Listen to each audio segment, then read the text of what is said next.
temos aqui a honrosa presença, né, da professora doutora Ana Alegretti, por Skype. Então, à distância, ela está possibilitando que a gente tenha a possibilidade de interagir com ela. E só dizendo que ela é do Departamento de Terapia Ocupacional do Centro de Ciência e Saúde da Universidade do Texas. É especialista em tecnologia assistiva, certificada ATP pela RESNA, que é a Sociedade de Engenharia de Reabilitação da América do Norte, desde 2012. Atualmente trabalha na Politrauma em San Antônio, auxiliando no desenvolvimento de tecnologia assistiva e clínica em ambulatórios. Entre suas competências estão o desenvolvimento de projetos de pesquisa, ensino e análise de necessidades de consumidores com necessidades especiais, assistência na seleção de tecnologias assistivas apropriadas para as necessidades do consumidor e treinamento no uso dos dispositivos selecionados. Então, eu agradeço já em nome de toda a comissão organizadora e passo a palavra, então, à professora doutora Ana Alegretti. Seja bem-vinda, Ana. Obrigada, Marcos, pela introdução. Boa tarde, todo mundo. É um prazer estar aqui, falando de San Antônio para vocês aí na UFSCar.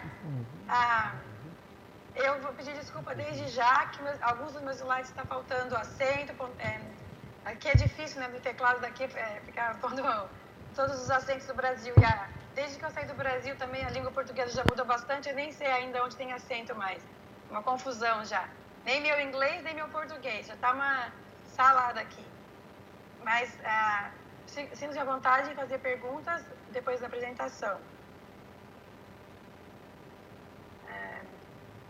Então, só numa introdução bem rapidinho, né? A Organização Mundial de Saúde classifica a deficiência como resultado da interação da pessoa com o meio ambiente. Em 2011, estimou-se que aproximadamente 720 milhões de pessoas têm alguma forma de deficiência. Isso sendo que aproximadamente 190 milhões, ou quase 4% da população mundial, tem um grau de deficiência severa, que limita a participação em atividades de vida diária. A deficiência tem um impacto significativo na vida das pessoas. Né? As pessoas com deficiência têm um maior índice de desemprego, apresentam-se com menor nível socioeconômico, uma pior qualidade de saúde no geral, menor chance de escolaridade, maior chance de isolamento social e menor participação em comunidade. Aí, como a tecnologia assistiva é um método de intervenção que minimiza a influência do ambiente. Eu coloquei a definição de tecnologia assistiva em inglês, que foi definida pela Assistive Technology Act, em 1998. E traduzindo, né, ela é definida como qualquer item ou peça ou de equipamento ou produto que você pode adquirir comercialmente, modificá-lo ou customizá-lo, que ajuda a pessoa a aumentar, manter as capacidades funcionais. Né? E essa definição é importante por vários motivos. Uma delas é que ela é bem abrangente. Então, os produtos que estão disponíveis no mercado hoje, que a gente fala de um universal design, um design universal, por exemplo, um smartphone, né, um iPhone hoje em dia. Você pode ir numa loja normal, comprar um iPhone e você baixa um aplicativo e esse iPhone pode ser usado como um sistema de comunicação alternativa, né? Então, tudo dependendo de como você usa para ajudar o indivíduo a minimizar as barreiras ambientais, isso é definido como tecnologia assistiva. Se eu estiver falando muito rápido, Marcos, me dá um toquinho aí, porque eu tenho uma tendência a falar rápido, hein? Tudo bem, tá ótimo, viu? Então tá bom. Os princípios do serviço da tecnologia assistiva são divididos em 5 partes, né? O processo da tecnologia assistiva tem que ser centrado na pessoa, no seu paciente. Então, é o que o paciente quer fazer, onde ele quer fazer e como ele quer fazer. Eu acho que como terapeuta, a gente tem a tendência de achar que a gente sabe o que é que o paciente precisa. Mas o paciente é quem sabe o que ele precisa, né? E como ele precisa fazer.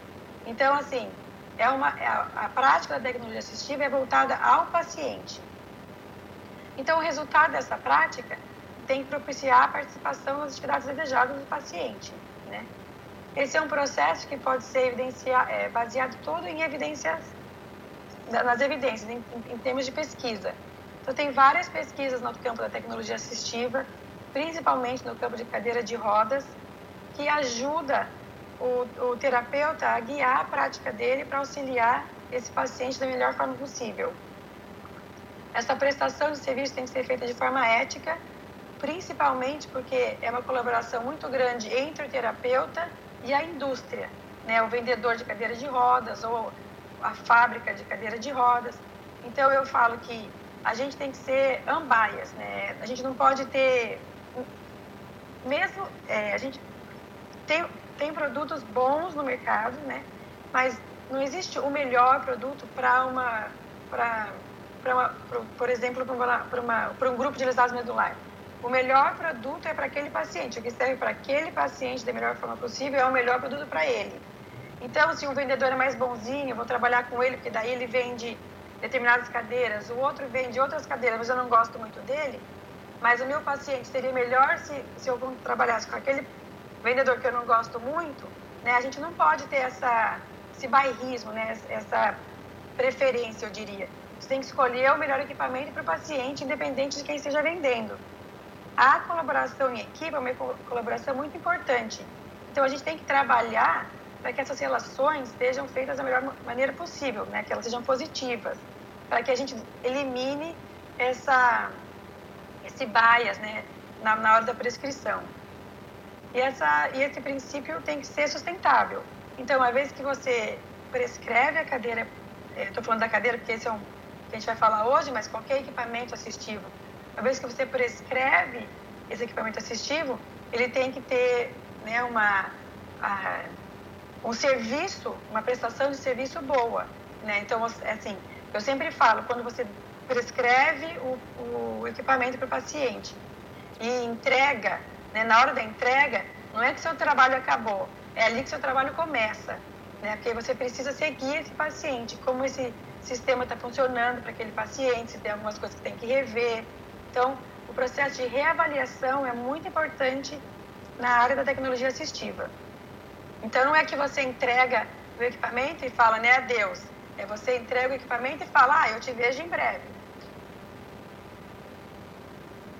A adequação postural é um ramo da tecnologia assistiva, né, como eu falei anteriormente, e que utiliza de equipamentos ou materiais para proporcionar a melhor postura possível, né?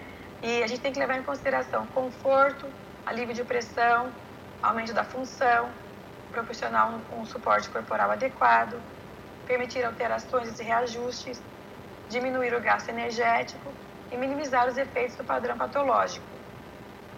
Você consegue fazer isso todas as vezes em todos os pacientes? Não, né? Você tem que priorizar como paciente o que é que essa cadeira vai minimizar naquele momento, né? Para minimizar os efeitos do ambiente. É importante um trabalho de uma equipe multiprofissional, né, com presença de médicos, fisioterapeutas e terapeutas ocupacionais, bioengenheiros e engenheiros, o técnico de adequação postural para fazer as adaptações necessárias, e essa relação muito importante, né, com os fabricantes da cadeira de rodas e as lojas.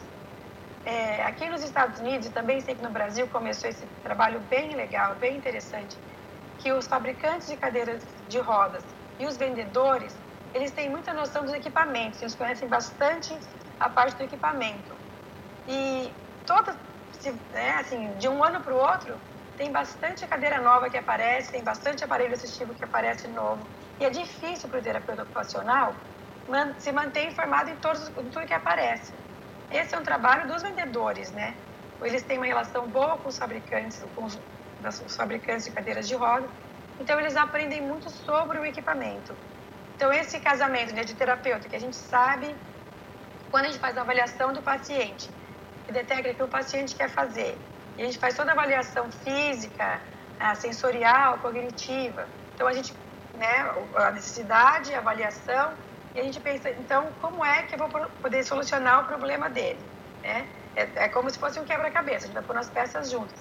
E aí eu chego para um vendedor ou para um fabricante de cadeira de rodas e falo, eu quero uma cadeira com essas características.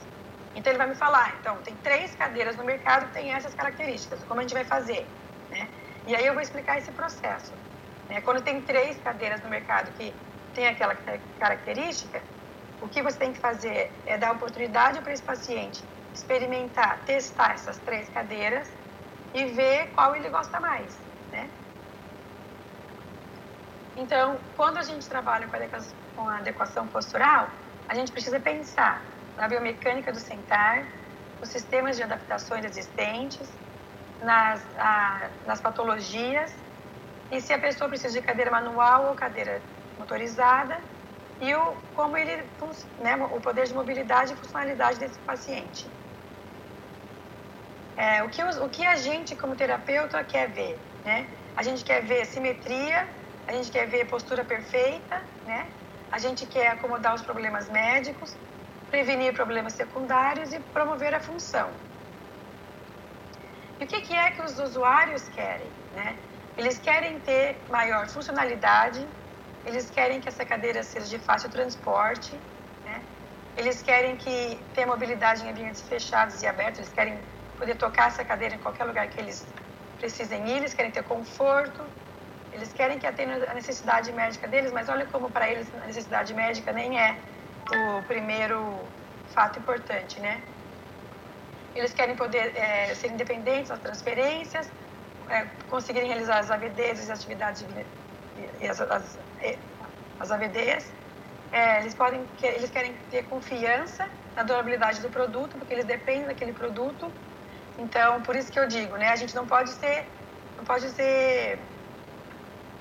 bairrista, né, em termos de cadeira, porque a cadeira tem que ser uma cadeira durável, né? Boa. E em termos de segurança. Essa diferença entre o que os clínicos querem e o que os usuários querem foi uma pesquisa realizada na Universidade de Pittsburgh. Então, foi enviado um questionário para os terapeutas e a pergunta era, o que vocês querem quando vocês prescrevem a cadeira, né? E foi desenvolvido um questionário para os usuários e disse, o que vocês querem quando vocês vão ter uma cadeira, né? Então, é bastante diferente. A prioridade deles é a funcionalidade, né? E o conforto também está lá em cima, é um ponto importante para eles. Falando um pouquinho da biomecânica do sentar, né? Ela previne complicações ortopédicas, mantém a capacidade vital, reduz a tensão dos tecidos moles, que é muito importante, proporciona conforto e estabilidade, aumenta a resistência e tolerância e aumenta a função. Agora eu queria que vocês, eu não estou vendo a plateia, né? Mas eu queria que vocês tentassem sentar nesse 90-90-90, né? Que é um parâmetro que muitos terapeutas têm, isso que eu falei, né? Que a gente quer a postura perfeita, né? Nesse 90-90-90. Se vocês sentarem no 90-90-90, colocar a mão no colo, né? Eu não estou olhando, mas tenho certeza que enquanto estou falando, alguém já mexeu o quadril para se ajeitar, ou esticou um pouco a perna, ou cruzou a perna, né? Ou coçou a cabeça. Então, assim, esse 90-90-90, onde a gente põe a pessoa e põe cinto de segurança no quadril, e põe cinto no tórax e no peito, e amarra a cabeça, né? Isso, hoje em dia, já é um conceito que a gente não usa muito mais, né? Porque esse 90-90-90 a gente usa hoje como uma referência, né? É onde você pode começar, mas não é onde você vai acabar, né? Não é onde a postura vai ser a definitiva com esse 90-90-90. Isso não existe, né? Quantas pessoas, Marcos, já mudaram de posição só enquanto estou falando? Já mudou todo mundo. Ninguém está sentado mais no 90-90-90, né? Então, porque é isso aí, stop, né? Vamos parar com essa tendência que a gente tem de querer corrigir demais as posturas, né? Que daí o que você está fazendo? Você pode estar diminuindo o nível de função, você pode estar diminuindo o nível do conforto, né?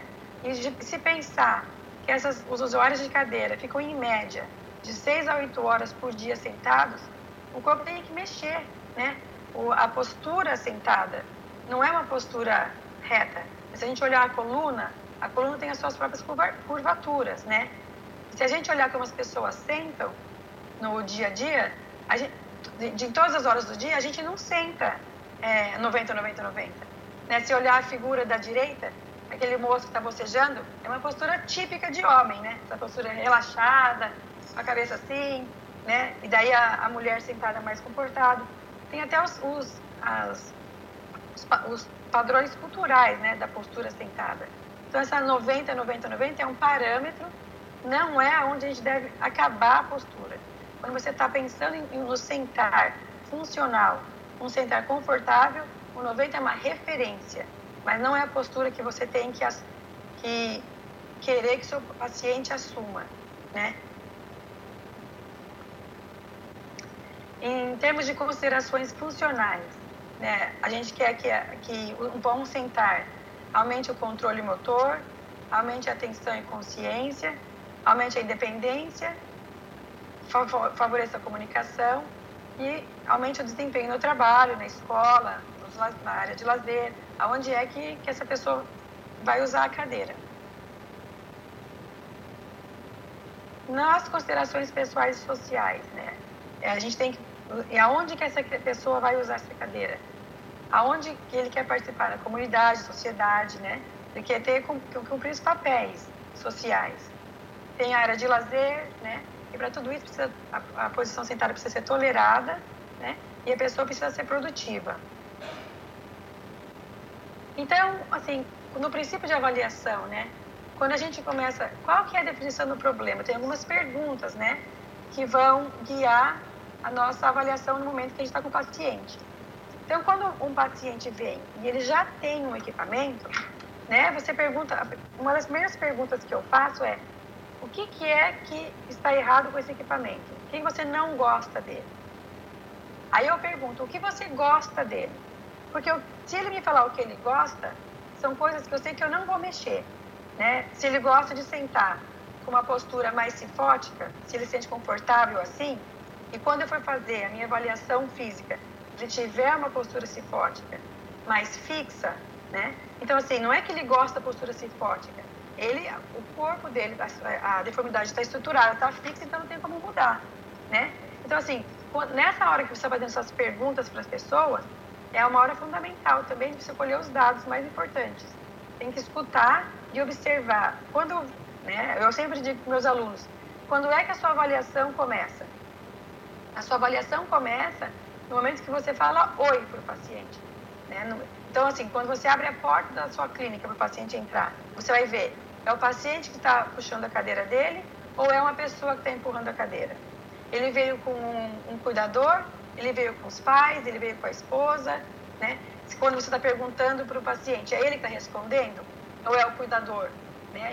Isso fala bastante, né? Você colhe bastante informação só nesse processo da entrevista que a gente fala, né? E eu já comentei dessas perguntas aqui, então eu vou passando aqui os slides para a gente chegar na parte mais importante da apresentação. O processo de prescrição deve ser cauteloso, o terapeuta tem que tomar, né, o seu tempo e a participação máxima do usuário. Se ele traz o cuidador, né, se ele traz a esposa ou com quem que ele traga também, essa pessoa também pode ser incluída no processo, deve ser incluída no processo de avaliação, né? O usuário, a pessoa portadora de deficiência, que tem que responder as perguntas. Mas algumas perguntas a gente pode dirigir para os cuidadores também, que as informações deles são muito importantes, né? E você vai daí fazer análise do problema. Qual que é o estilo de vida? O que é que essa pessoa quer fazer? Como ela quer fazer? Né? Qual é a patologia dessa pessoa? É progressiva, não é progressiva? Se ele adquiriu uma deficiência, por exemplo, uma lesão medular, há quanto tempo ele tem essa lesão medular? Se ele já teve alguma úlcera de pressão, a gente faz todo um histórico, né? E aí, a gente vai falar da avaliação. Eu já falei, né, que a gente fala da pré-avaliação são os dados que você pode achar no prontuário médico, e se algum desses dados você não encontra no prontuário médico, você pergunta para o paciente na hora da entrevista, né? E aí eu pus esse ouvido e esse cachorrinho com esse binóculo para a gente não esquecer que a parte mais importante do terapeuta nessa coleta de dados é escutar, né? É escutar as necessidades do paciente, é escutar o que a família está trazendo de informação, né? E enquanto a gente está fazendo essa avaliação, observar como ele senta, observar como que ele muda a posição na postura sentada, se ele muda, né? Como que esse cuidador interage com ele, quando a gente está conversando com ele, se ele tem entendimento das coisas que a gente está perguntando, né? E na avaliação física, né, a gente tem, quando a gente põe a nossa mão no paciente, né, a gente vai fazer a avaliação física, a gente também vai fazer a avaliação sensorial, e nessa avaliação física e avaliação sensorial, no momento que a gente vai fazer essa avaliação no paciente, é recomendável que a gente tire o paciente da cadeira ou de qualquer estrutura que ele veio e coloque ele num tablado, né? O tablado tem que ter uma superfície mais firme para que você diminua o efeito do sistema, né, que esse efeito tem na postura. É bem comum que quando chega na clínica o paciente está sentado todo com a postura cifótica, escorregando da cadeira, e a gente pensa, nossa, a postura dele é horrível, né? Como que eu vou conseguir arrumar essa postura? E a hora que você transfere esse paciente da cadeira para o tablado, você não vê essa postura mais, né? Você vê uma postura muito mais certificada, você consegue, se a postura não for, se não for uma deformidade fixa, você consegue reduzir, né, a postura. Então, assim, algumas vezes o equipamento que faz a pessoa ter uma postura pior do que a postura tem, né?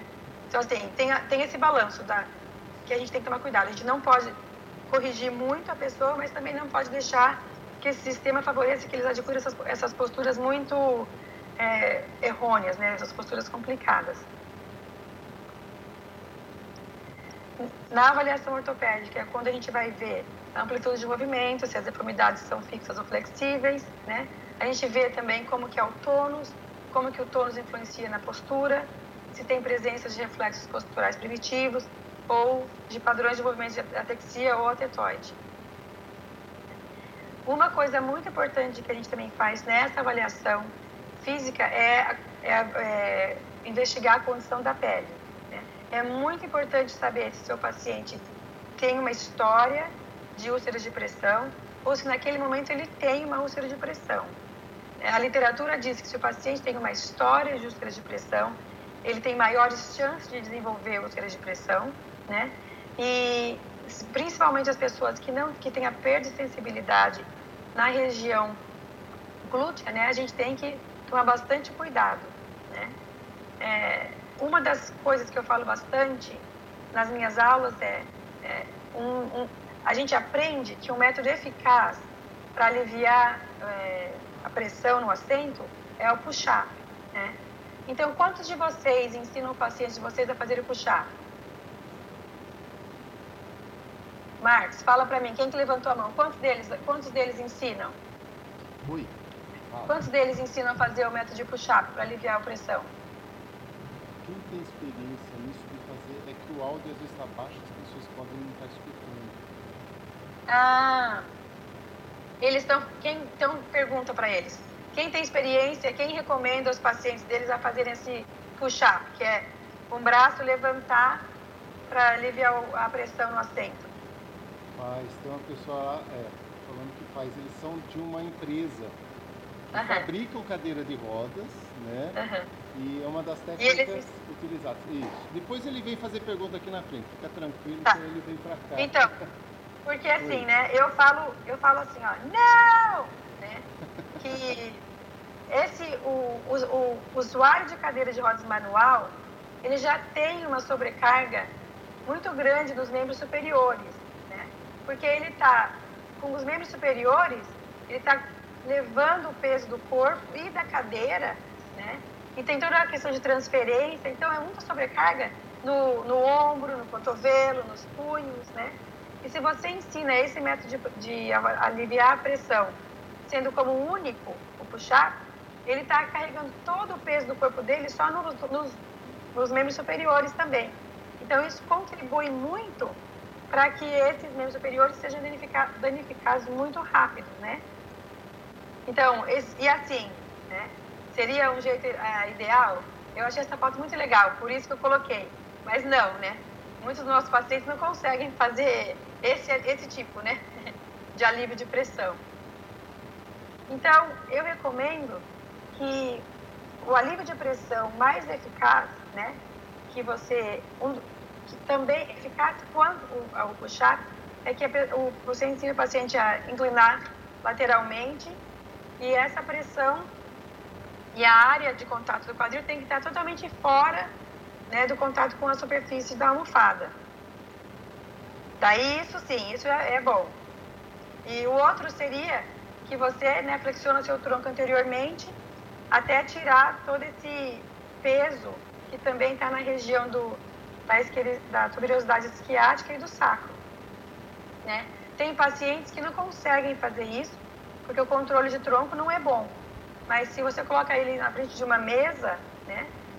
Então ele tem a mesa para segurar e ele pode ir do lado e para frente, ao invés de levantar todo o peso do corpo dele com os braços. Também é uma boa método de aliviar a pressão, né? Então, o propósito da avaliação física é determinar as posturas fixas e flexíveis, determinar a flexibilidade articular, né? Ver quanto que a coluna é móvel, né? E determinar posturas sentadas que funcionarão. Eu não vou ficar muito tempo falando dessa avaliação física, dessa parte da retroversão pélvica, né? Mas uma parte importante aqui é, se o paciente tem uma postura em retroversão pélvica, a gente tem que saber que tem um maior aumento de pressão na posição do sacro, né? E é mais fácil da pessoa escorregar do assento e ele vai adquirir uma postura cifótica, né? Porque o quadril é a base-chave da postura sentada. Então, como que o quadril se comporta, a coluna vai responder, a cabeça vai responder, o apoio de o braço, a perna, tudo. Então, depende do quadril, né? Que é o ponto-chave da postura sentada. Então, se esse quadril tem uma retroversão pélvica, né? A gente vê, tá rodado. Então, com esse quadril rodado, vem uma postura cifótica, né? Uma cabeça projetada. Então, a gente tem que ter esse conhecimento. Se esse quadril, se essa postura, essa retroversão pélvica é fixa, a gente acomoda a postura do melhor jeito possível. Se essa retroversão pélvica é flexível, a gente vai ver o quanto que a gente pode corrigir para que a pessoa tenha um sentar confortável e funcional. A mesma coisa com a anteroversão pélvica, né? Se a gente tem um paciente, principalmente a gente vê os pacientes com Duchenne ou distrofias musculares, né? Essa anteroversão pélvica. Também, a gente sabe que se tem essa anteroversão pélvica, vai ter um aumento de pressão na síntese púbica e o centro de gravidade anteriorizado, então a gente tem que tomar muito cuidado na hora que prescreve o equipamento para que a gente centralize esse centro de gravidade, né? Com essa projeção anteriorizada do tronco, para que a cadeira não fique fácil de virar. E, geralmente, essa anteroversão pélvica vem associada a uma postura lordótica. A obliquidade pélvica, né? Da esquerda para a direita, né? Tem uma pressão, dependendo, se você tem um lado mais baixo, né? Do seu lado direito, então você tem uma pressão muito grande na tuberosidade esquiática direita, né? Se é do lado esquerdo, então vai ser no esquerdo. E dependendo do grau, da severidade da obliquidade pélvica, você pode ter uma forte pressão na caixa torácica, né? E ela vem acompanhada de uma postura escoliótica. Tem também uma postura que, não está aqui uma figura, mas aqui ela chama, acho que também chama no Brasil, quadril em ventania, né? Onde o quadril está rodado para um lado, as pernas para o outro e vem com uma postura cifótica. a gente vê essa postura bastante em pacientes com paralisia cerebral, né, nos tetraplégicos com paralisia cerebral, e vem bastante aumento de tônus. Essas são posturas complicadas, né, para a gente posicionar. Algumas vezes a gente tem que fazer um sistema moldado, digitalizado, porque não vai ter nada que a gente encontre pronto no mercado para proporcionar o conforto que essas pessoas precisam. Depende do grau de severidade, né? Algumas vezes eles têm essa postura, mas não é tão severo, e você consegue acomodar com o que está disponível no mercado. Então, para pensar, para prescrever, você tem que pensar na patologia, né, na funcionalidade do cliente, e agora qual é o equipamento que vai atender as necessidades desse cliente. Tem vários jeitos para você controlar a imobilidade, né, da postura sentada, se a pessoa não consegue se mexer sozinha, né. Tem o tilt, tem o sistema de recliner, tem as almofadas de assento, né. A gente tem que tomar cuidado como ele está sentado, se está sentado com uma forte pressão no sacro, o apoio de tronco e de braço, o apoio de pés e os tecidos das almofadas. Então, todas essas variáveis são importantes que você tem para você levar em consideração na hora de pensar no equipamento. A seleção do equipamento é baseada na sua avaliação, né? A gente fala de assessment, na sua avaliação funcional, né? Na avaliação ortopédica, sensorial, nesse grupo que a gente discutiu um pouquinho, isso que a gente tem que levar em consideração na seleção do equipamento. Então, enquanto você está fazendo a entrevista, colher os seus dados, aí você vai e faz essa avaliação funcional, ortopédica, sensorial com o paciente. Aí isso te proporcionou os dados que você precisa para você pensar agora qual é o equipamento que você vai testar com esses pacientes. Uma das coisas que você tem que levar em consideração, né, como eu falei, cada empresa tem seus modelos e suas especificações, né? Tem as empresas têm uma linha padrão, né? Mas tem algumas empresas que fazem cadeiras que fogem essa medida padrão, uma cadeira mais personalizada, mais customizada, né?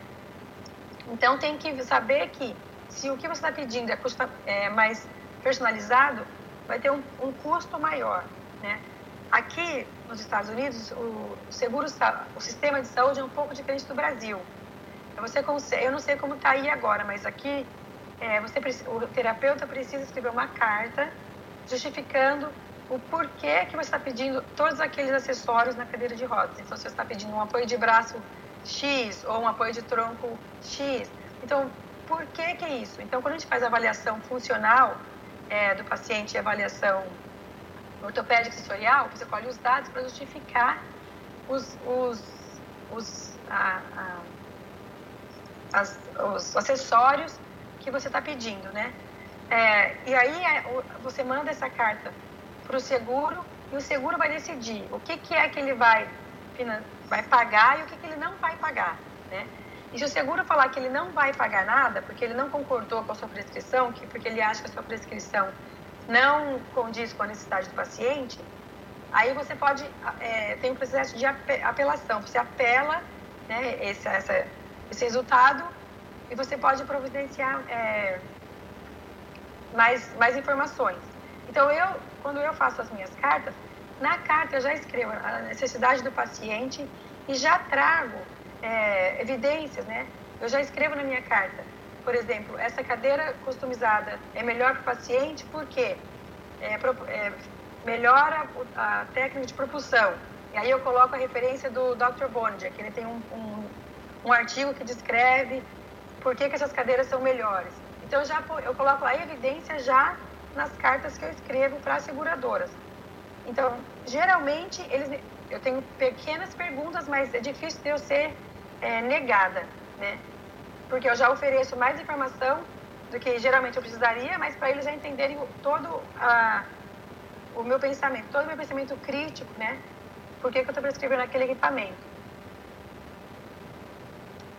Então, já falando. Tem dois tipos de medidas, né? A medida antropométrica é a medida do corpo do paciente. E aí, como você transfere essa medida para a medida da cadeira de rodas? Então, assim, a medida antropométrica, se o paciente tem 36 centímetros de quadril, né? Quanto que é que eu preciso ter da largura do assento? Varia, né? Algumas pessoas têm umas regras que falam 2 centímetros, 1 centímetro. Realmente depende do usuário. Porque se é um usuário mais ativo, né? Por exemplo, uma pessoa com lesão medular, que quer ter um equipamento mais compacto, para que essa cadeira seja, que essa cadeira caiba nele perfeitamente, como uma luva, eles preferem que a cadeira seja até mais apertadinha, assim, não tenha 2 centímetros de distância na largura da cadeira, que aí as rodas são mais perto do corpo, é mais fácil para eles tocarem a cadeira. Então, assim, essa regrinha de 2 centímetros de largura, ou na profundidade do assento, também é um parâmetro, é onde a gente começa, mas não é uma regra que tem que ser seguida para todos os pacientes.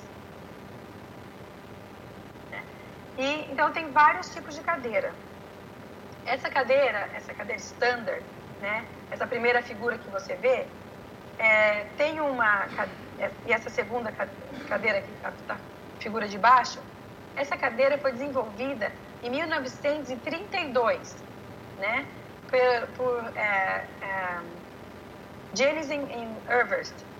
E vocês veem algum carro de 1932 na rua? Não, né? Se a gente vai ver um carro de 1932, a gente vai num museu ou a gente vai num show de carro, né?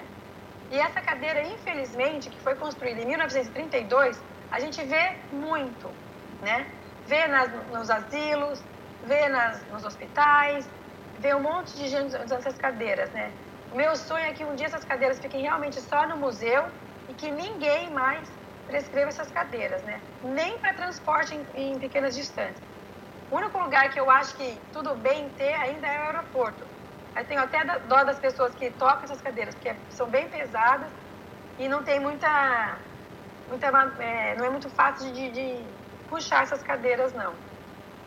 Né? São cadeiras que não têm, são medidas padrões, não tem customização nenhuma, são cadeiras pesadas, o encosto só tem um tipo, né? Então, assim, me perguntam, o que você prefere?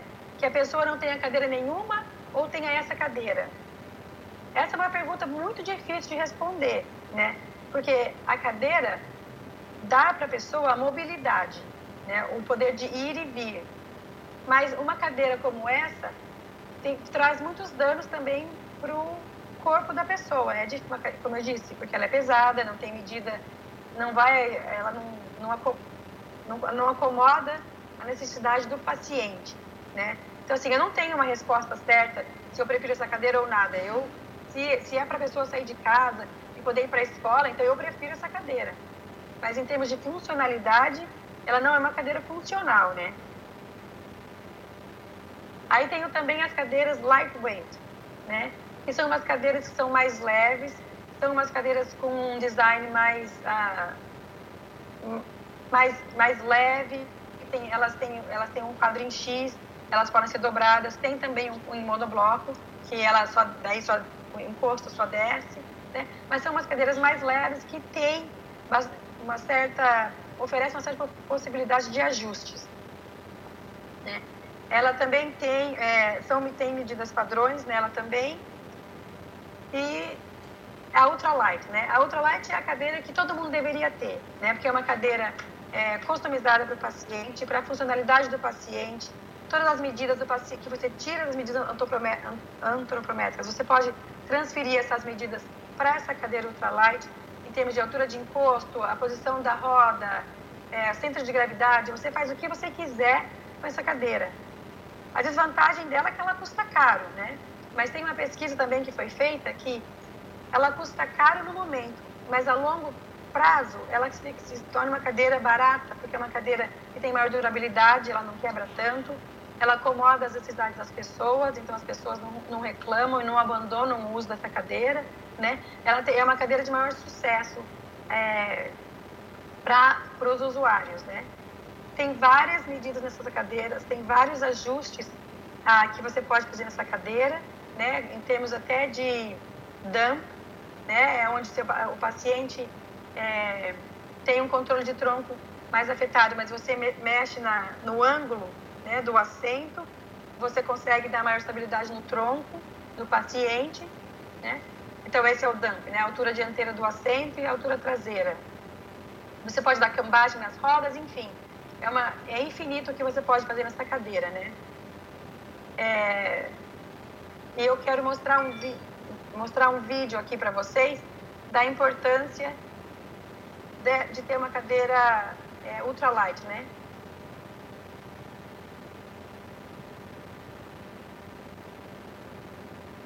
Não acredito. Não vai funcionar. Bom, mas é um vídeo dessa moça descendo um gramado e ela faz um wheelie, né? E ela tem total controle do corpo dela descendo esse terreno instável, porque a cadeira é realmente feita para o corpo dela, né? Vocês prestem atenção como as rodas são perto do corpo dela, como o braço dela está bem perto da roda, ele não está muito aberto, né?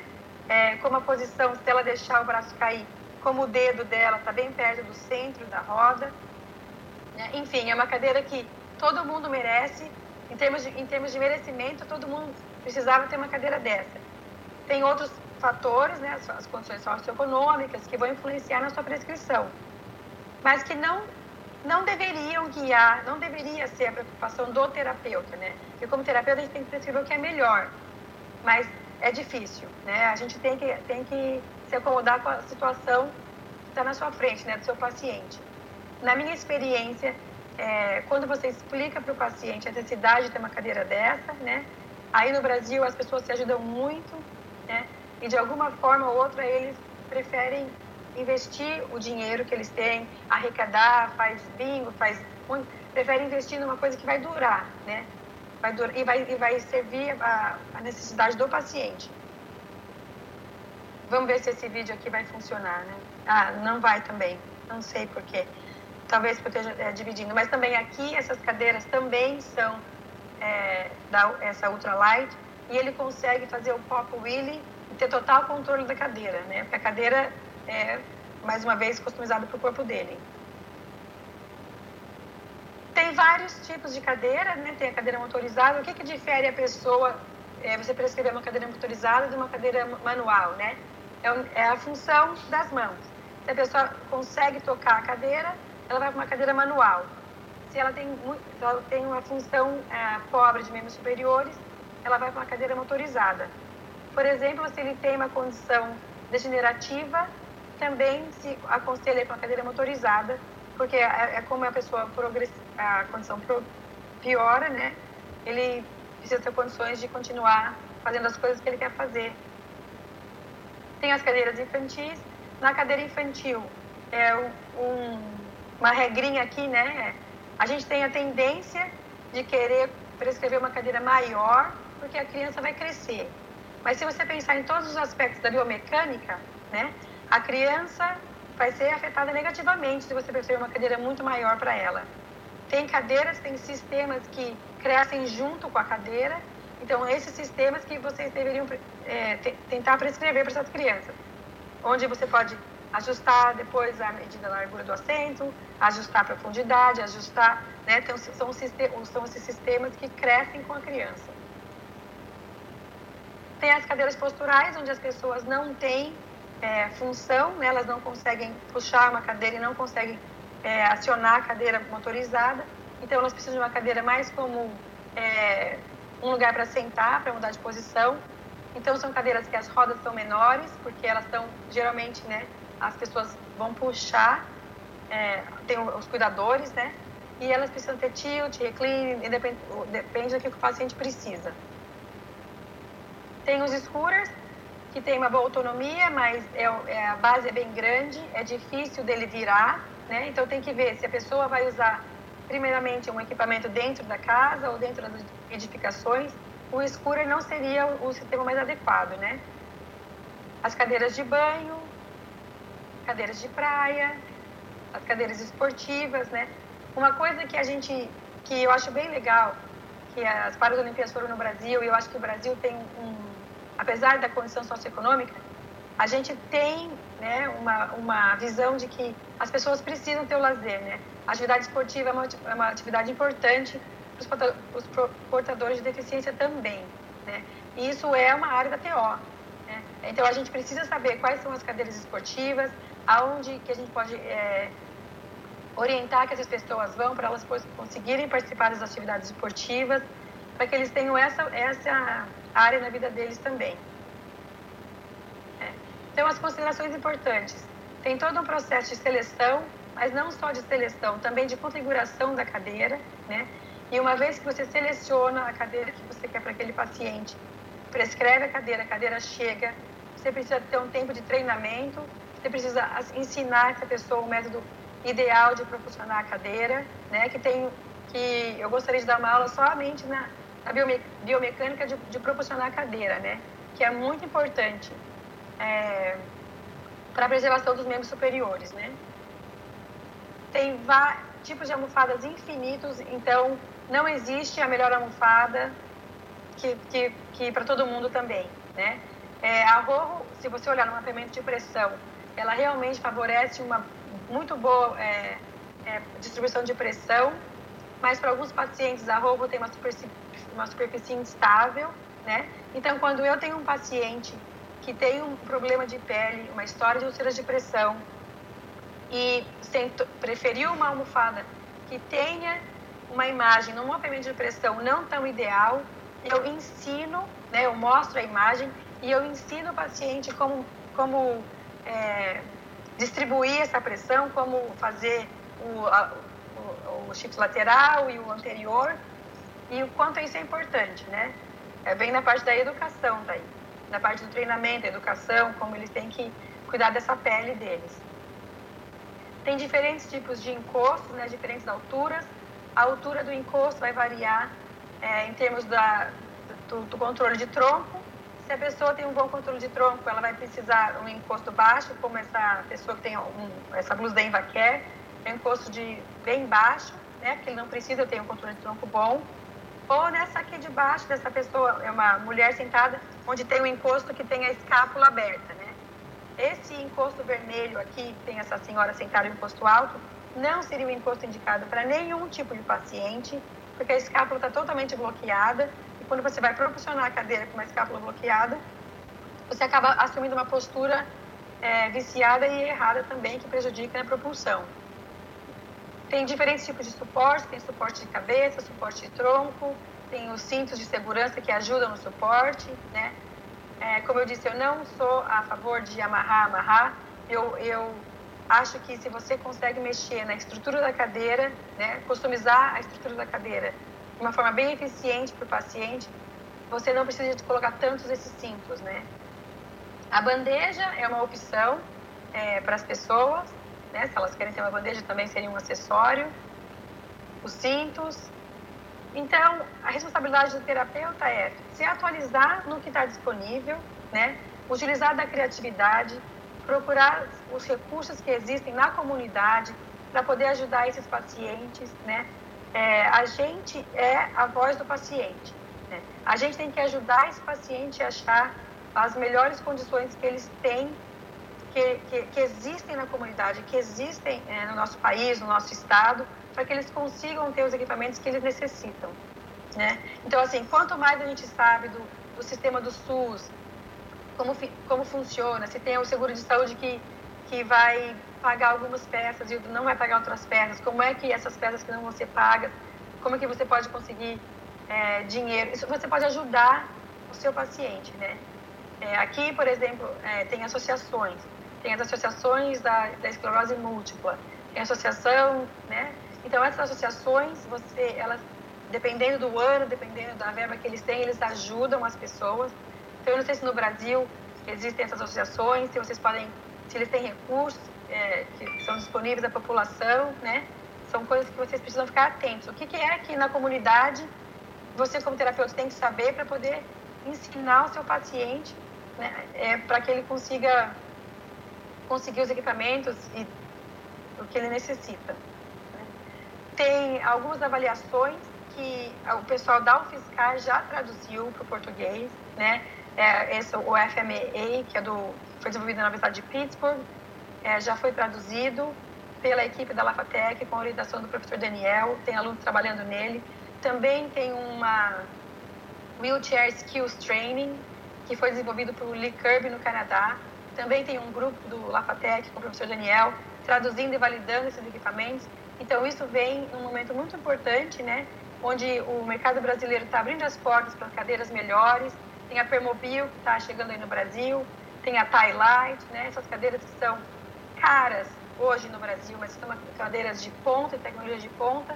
E para você saber se o que você está prescrevendo está funcionando para aquele paciente, você precisa de algumas avaliações, né? As avaliações, por exemplo, o FMA oferece os dados para você saber se você prescreveu, né? Atendendo as necessidades dos pacientes, realmente você conseguiu fazer um bom trabalho, né? E aqui eu coloco alguns exemplos tem 2 sites da RESNA e tem esse do VA aqui, né? O Preservation of Upper Limb Functional Falling Spinal Cord Injury. Eles são de graça, você pode fazer o download de graça desses manuais. Eles têm uma informação muito importante, como você prescreve a cadeira, como você previne, né, os efeitos da cadeira nos membros superiores. Então, resources, eu esqueci como que fala. São pesquisas que estão disponíveis para vocês acessarem, né? Foi um pouquinho mais de 40 minutos, desculpa. Eu tentei falar um pouquinho do que eu sei para vocês. E o que a gente quer, né, acho que essa foto mostra bem a nossa finalidade, né? Se você trabalha com prescrição de cadeira de rodas, você quer proporcionar para as pessoas a possibilidade de fazer o que elas quiserem, né? Então, de andar de bicicleta, de barco, de dançar, de fazer o que elas quiserem, né? Então, essa que é a nossa função. Obrigada e estou aberta para perguntas. Tá ótimo, Ana. Você foi de uma coisa só, né? Você estava numa cadeira de rodas motorizada agora. Escuta o seguinte... Eu respirei. Exatamente. Você nem tomou água aí, né? Ana, na realidade... Aqui, agora isso. Todo mundo vem aqui onde eu estou agora, né? Vai ficar abaixadinho aqui para fazer as perguntas, tudo. Mas é uma curiosidade minha, né? Porque a hora que você apresenta tudo isso, eu imagino a riqueza que é para o profissional, principalmente da tua área, né? Pela dificuldade, no momento que ele está trabalhando, de atender um paciente com o máximo cuidado possível, fazer uma avaliação e, na hora da prescrição, ele não contemplar aquilo que o paciente necessita, porque uma coisa é a necessidade, a outra coisa é a possibilidade. Você saberia dizer se tem um paralelo, como é que funciona nos Estados Unidos? E a gente sabe que no Brasil a dificuldade é imensa, pelo fato da gente ter, evidentemente, a necessidade da rede pública de saúde em estar possibilitando, né, a disponibilidade das cadeiras. Você citou associações, né? Não sei se aí essas associações elas seriam mais efetivamente ativas nesse sentido. Aqui eu imagino que seriam as organizações não governamentais, que de algum modo poderiam se articular no sentido de possibilitar isso, né? De minimizar o efeito do uso de uma cadeira de rodas inapropriada, por exemplo. Na realidade, minha pergunta é: qual é o grau de satisfação de trabalho, né, do terapeuta, né, desse profissional, em ver que ele depende de algo externo que ele talvez não tenha controle, e que ele não se frustre na profissão, sabendo que o seu cliente precisa de uma cadeira adequada, ele tem aquela prescrição e aí a dificuldade inerente a esse processo. Era essa a minha dúvida. Eu acho que esse é um problema que independe de onde você está, né? A frustração, eu acho que você é terapeuta, já vem uma carga assim, tá bom, então você tem que ter uma habilidade maior de frustração, né? Tá. Porque aqui, mesmo com esse sistema de saúde que financia, né, que como que eu posso falar? Reimbursement, eu esqueci a palavra em português. Que paga. Se você quer prescrever a cadeira de rodas, ultralight, que vai custar $10 mil, né? E você justificou para aquela seguradora. Não é sempre que você vai conseguir isso, né? O processo que eu expliquei, eles falam não, você vai e fala, oferece mais documentação para você conseguir. a minha personalidade, eu sou briguenta, né? Eu não desisto fácil. Eu acho que, assim, a frustração, uma coisa que a gente tem que começar a mudar, e eu acho que isso eu ensino aqui também, que, assim, aqui, se o terapeuta não quer brigar com o sistema, ele também não vai prescrever o que é melhor, porque você está prescrevendo o que é melhor, é mais caro, e tem chance de você não conseguir, maiores chances, né, de não ser financiado. Eu acho que o papel do terapeuta, a gente tem que ter um olhar assim, clínico. O que é que esse paciente precisa? Então, o que ele precisa é o que ele vai ter. Isso eu vou conversar com o paciente, mas o Brasil é um país de muitos recursos alternativos. A gente tem uma criatividade enorme, a gente tem pessoas que podem fazer, porque aqui o custo de mão de obra, se eu tiver um técnico de cadeira de rodas aqui, ele vai me cobrar às vezes muito mais do que o preço de uma almofada normal, que a mão de obra aqui é cara. Eu acho que se você entender o que é que o paciente realmente precisa, e você tem o conhecimento do que está disponível e o conhecimento de que você pode fazer com a sua criatividade, eu acho que você consegue fazer um bom casamento, né? Casar tudo o que o paciente precisa de uma forma efetiva, né? Então, eu entendo que uma cadeira da Pilot aí custa muito caro, né? Mas, de repente, tem uma fábrica de cadeiras de rodas brasileira, que vai desenvolver um quadro que atende a necessidade do meu paciente num custo ideal para o Brasil.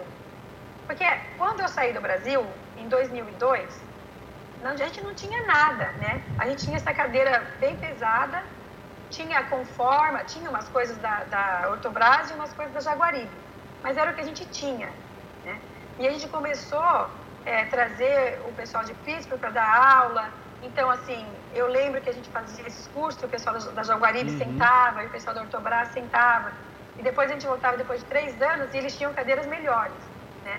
Então, eu acredito, porque eu vi esse processo acontecer no Brasil, que quando a gente exige mais, quando o terapeuta não se rende a essa situação econômica, não se rende a eu não posso fazer muita coisa porque eles não têm condição de pagar. Quando ele não se rende a isso, existe um movimento de melhora do mercado, né? Então, eu acho que é isso que fica importante aqui. Que, sim, a gente se preocupa com o poder aquisitivo, como ele vai adquirir isso. Mas se a gente não brigar pelo melhor, a gente fica estagnado. Sim, sem dúvida. Eu não sei se eu respondi a pergunta, não, mas sim. todo esse processo, a frustração acontece aqui, acontece aí, acontece em qualquer lugar.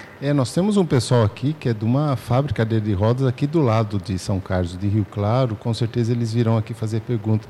Posso pedir uma gentileza para você? Você poderia tirar os slides e colocar a sua imagem, tá bom, e deixar o quadrinho da gente aqui, pode ser? Assim o pessoal vê você melhor. Pode. Beleza. Acho que tem mais gente para perguntar aqui para você. Vem cá. Deixa eu ver aqui. Tá ótimo.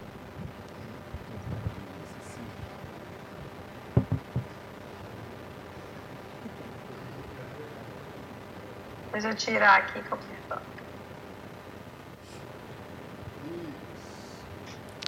Olá, professora. Olá. Aprendi muito, viu? Com essas informações. Eu sou profissional de educação física e eu também me preocupo com a postura, com o melhor desempenho que essa pessoa pode ter, né? Assim como meus demais colegas. Mas eu fiz algumas anotações aqui, que eu achei bastante pertinentes, porque eu me lembrei de alguns anos atrás, quando eu acompanhava uma amiga minha que tinha 2 filhos que tinham microcefalia. Eles têm microcefalia. E ela levava eles toda semana, a pai, né? E eu acompanhava.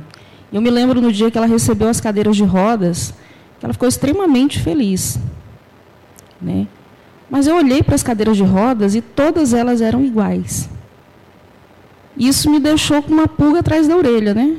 Bem, mas na época o que eu ia perguntar? Eu estava iniciando o meu curso de educação física.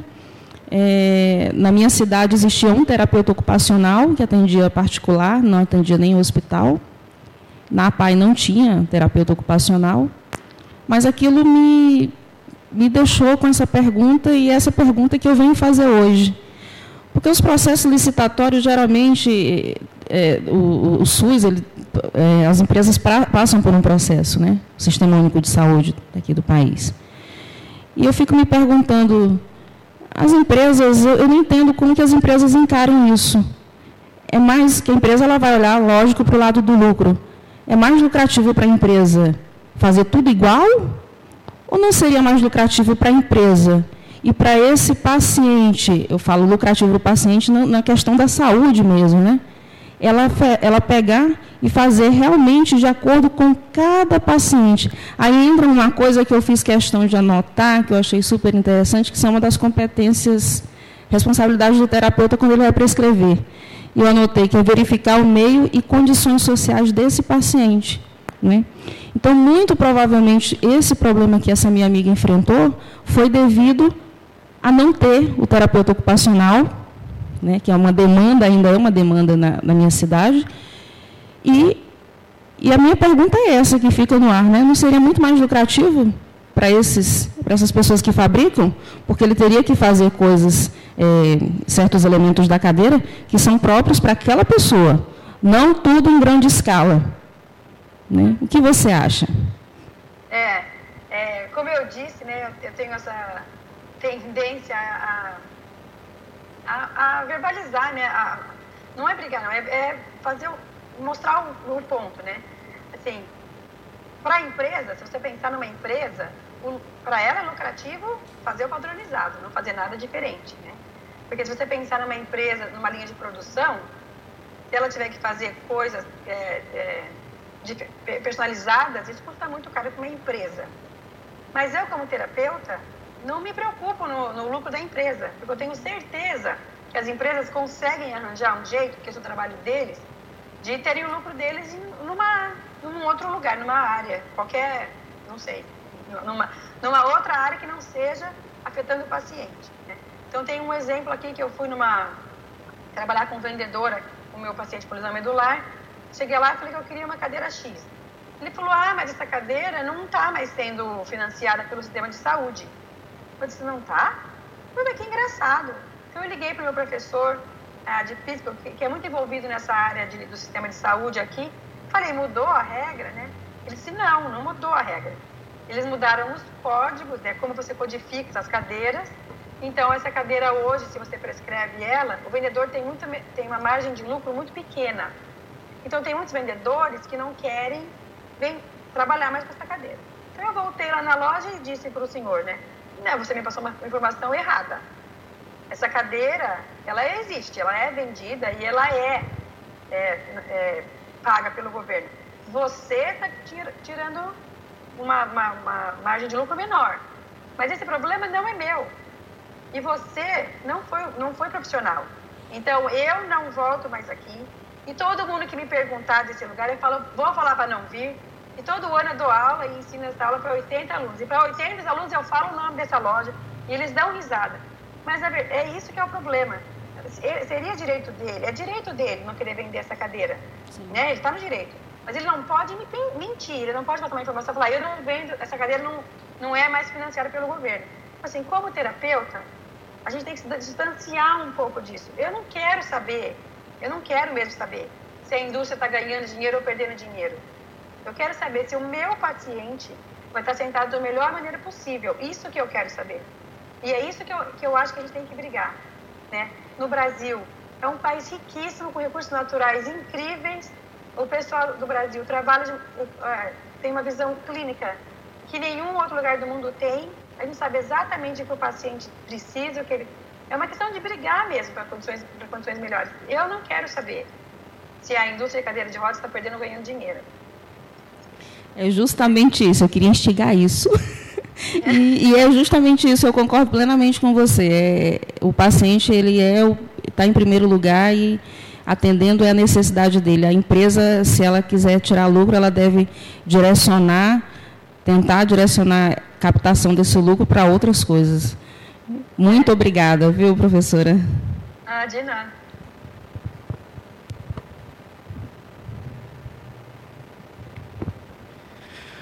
Bom dia, meu nome é Vitor, eu trabalho na Jumper, é uma empresa de cadeira de rodas personalizadas, então a gente entende a necessidade do cliente para poder produzir a cadeira para ele. Sobre a dúvida dela, é uma cadeira específica para cada cliente, não tem uma linha de produção contínua de medidas padrão. Como vendedor, uma dificuldade que a gente encontra nas prescrições feitas pelos fisioterapeutas hoje aqui no Brasil, por conta deles seguirem a medida padrão da indústria e não indicar um produto de qualidade que atenda a necessidade do cliente.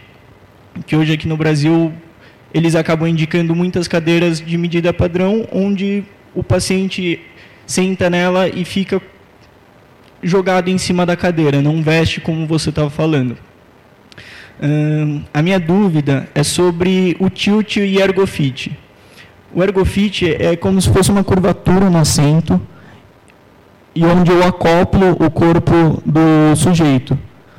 Com isso, ele tem uma maior estabilidade de tronco e mais conforto. Eu queria saber de você se você conhece o ergofit ou se é só o tilt. Não, o ergofit e o tilt são diferentes, né? O ergofit tem na cadeira da Highlight, né? O ergofit é uma estrutura que vem do assento, né? Então, é como o ergofit e o dump, eu acho que eles trabalham bem juntos, né? E trabalham de uma maneira eficiente. Então, o ergofit está aqui, ó, está no assento, né? Você posiciona essa pelve de uma forma melhor, então você dá essa forma para a pelve e você faz isso. Quando você faz isso, né, essa postura, o tronco responde melhor. Se é um paciente ativo que precisa de um tronco, que tem um tronco pobre, o ergofit e o dump são maravilhosos. O tilt, né, se é para um usuário ativo, a gente não indica tilt na cadeira, né? O tilt é uma necessidade diferente do ergofit. O tilt é quando você faz o sistema ele inteiro, né? Você está deixando que a ação da gravidade venha, né, aqui na costela, e você está pondo para que o peso do paciente seja distribuído entre o encosto e o assento. Está melhorando a função de cabeça e tudo. Mas eles não são... Se você vai usar eles juntos, se você tem um paciente que precisa usar junto o ergofit só para acomodar melhor a pelve e precisa do tilt, tudo bem a combinação. Mas o tilt não é a mesma coisa do que o ergofit. É isso a sua pergunta? Isso. Quando usa um, quando usa o outro? Isso. Porque o ergofit eu vou alojar o glúteo dele e dar uma elevação na ponta do joelho com apoio de pé. Então, é por isso que eu tenho a maior estabilidade de tronco. O tilt eu só vou fazer... Tudo fica do mesmo jeito. Os ângulos, tudo do tilt está do mesmo jeito. O que você está mudando é a relação. Só que no tilt, a questão da funcionalidade muda, né? Se você tem um tilt de mais de 10 graus, a pessoa já mudou o campo visual, né? É diferente, vão mexer os braços. Um usuário ativo de cadeira de rodas não tem tilt, né? Certo. Não precisa ter tilt. Eu não sei, respondi? Respondeu sim. E essa questão de que você falou que os fisioterapeutas no Brasil ainda usam a medida padrão, eu acho que esse é um movimento que a gente tem que fazer, tem que partir de todos os lados, né? De terapeutas e da indústria, né? Se você tem um produto que é customizado, então você também pode ir nas clínicas e oferecer almoço, assim que funciona aqui. Você oferece almoço e você vai e explica, olha, essa cadeira é assim que funciona. Então você está educando essas pessoas, né? Não precisa oferecer almoço, mas você vai onde estão os terapeutas trabalhando nessa área e você educa eles. Então vem de todos os lados. A indústria vem para a clínica e mostra os equipamentos novos, é de interesse da indústria, e o terapeuta troca a informação que ele tem com a indústria para que a prescrição seja feita da melhor maneira adequada. Certo. E sobre cadeira infantil, quando a gente falou da cadeira adulta, você falou sobre a medida da largura que deveria ser próxima, em alguns casos tem fisioterapeuta que usa 2 dedos, 2 centímetros, 1 centímetro.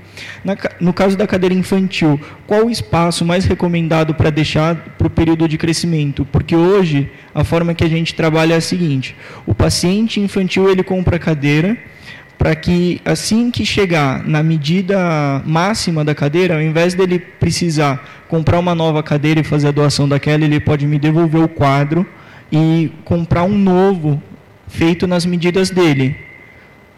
Mas quando essa cadeira sai de fábrica, ela deve sair rente, deve sair com 2 centímetros, menos, mais, é isso que eu quero entender.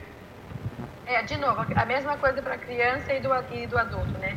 Depende da criança, né? Se por exemplo, se a gente está falando de uma criança com mielomeningocele, se a gente está falando de uma criança com lesão medular, que são crianças que podem tocar essa cadeira de uma forma mais ativa, mais eficiente, né? Eu acredito que essa cadeira tem que ser mais justa, né? Se você está falando de uma criança com uma paralisia cerebral que não vai tocar essa cadeira, né? Ou que vai tentar tocar, eventualmente, acho que pode sair um pouquinho com 2 dedos para que essa cadeira dure mais. Realmente depende do nível de funcionalidade da pessoa, criança e adulto. Já que tem essa vantagem de que ela devolve a estrutura para ter uma outra, que saia o mais rente possível, né? Porque tem toda essa parte da biomecânica, que seria uma outra aula, quase um dia inteiro de aula para falar, que a posição da roda, né, em relação ao corpo, a proximidade da roda em relação ao corpo, tudo isso influencia no tocar. E se você está falando uma criança com mielo ou uma criança com lesão medular, né, uma criança tem 30, 40, 50 anos de uso em cadeira de rodas, quanto mais você preservar os membros superiores enquanto criança, melhor é, né? Certo, obrigado. De nada.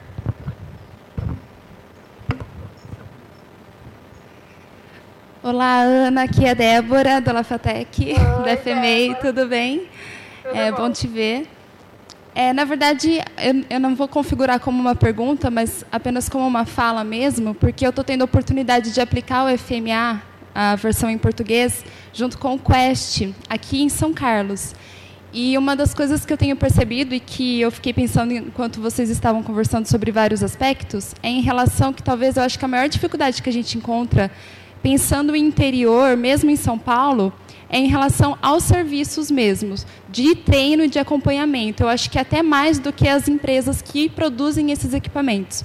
Porque o Quest, né, com a parte dele de que ele avalia os serviços de acompanhamento, de treino, de entrega desses dispositivos, eu tenho percebido na amostra que eu tenho aplicado ele aqui em São Carlos, que as pessoas não têm esses serviços. Elas simplesmente adquirem o produto por conta própria e realmente eles não têm nenhum tipo de acompanhamento profissional de qualquer espécie. Geralmente eles falam que é o médico que prescreve, enfim, eles vão lá, adquirem por conta própria e não tem nenhum tipo de profissional que acompanhe.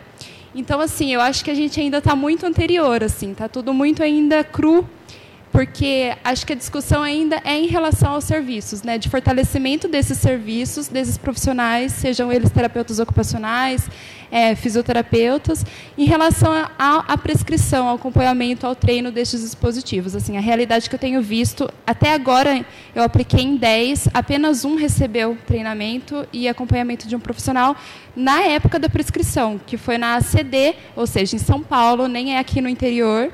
Né? Então, é tudo muito difícil mesmo. Né? Foi mais nesse sentido que eu quis colocar mesmo.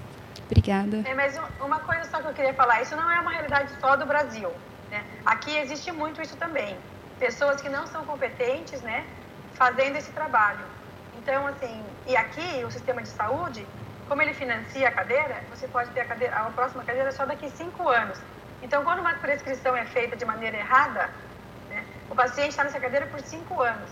Então, assim, quando eu falo que a gente tem que ser a voz, né? A gente tem que ser a voz para educar, que esse é um processo de avaliação, que a tecnologia assistiva é uma intervenção, né? Por que é diferente? Por que as pessoas acham que você pode ir lá e comprar uma cadeira? Não, é uma intervenção que vai minimizar os efeitos do meio ambiente na deficiência, né? Eu acho que a gente tem que ser essa voz para a gente começar a mudar essas atitudes. Obrigada. Mas é muito legal o seu trabalho. Obrigada, Ana. Ana, podemos encerrar, porque a gente já está... em seguida a gente vai ter mais uma mesa redonda. Gostaria de agradecer imensamente a sua participação. Espero que da próxima vez eu consiga trazê-la aqui, para estar aqui pessoalmente. Estou devendo essa para você também, né? Mas, olha, muito obrigado pela sua participação.